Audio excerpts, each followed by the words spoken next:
আসসালামু আলাইকুম ভিউয়ার্স, আশা করি সবাই ভালো আছেন।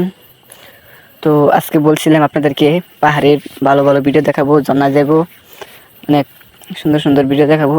তো পাহাড়ে যাচ্ছিলাম, এর এর মাঝে ভাইয়া ফোন দেওয়া বলছে, মামা তো ভাই আর কি ফোন দেওয়া বলছে ছোটো ভাই কই আসস, তো চালু করে আসতো। আমার গরুটা পাহাড়ের মাধ্যমে পরে মারা গেছে। আমি বলছি যে আছি, আমি পাহাড়ের কাছে আছি, একটু চালু করে আস, আমার গরুটা মারা গেছে। তখন আমি দৌড়ে যাই, যাইরা দেখি যে অনেক গরু ছিল এখানে, এই যে গরু ছিল আর অনেক। এই গরুটা মানে এই গাথার ভিতরে যায় পড়ছিল, গাথার ভিতরে বেশি নিচে না, 2-3 ফিট নিচে গর্ত। এই গর্তের ভিতরে যায় পরে মারা গেল। প্রায় মনে হয় 1-1.5 ঘন্টা হয়েছে গরুটা মারা গেছে, যে এই গাছের ভিতরে পরে মারা গেছে।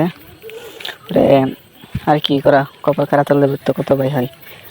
তো কিছুক্ষণ পরে গাড়ো ঘরে ফোন দিলাম, মানে ইন্ডিয়া গাড়ো ঘরে ফোন দিলাম। দেওয়ার পরে এই গরুটা নিলোকা কাইটা নিয়ে খাইছে, কাইটা নিছে গা। কপাল খারাপ থাকলে তো কত ভাই হয়।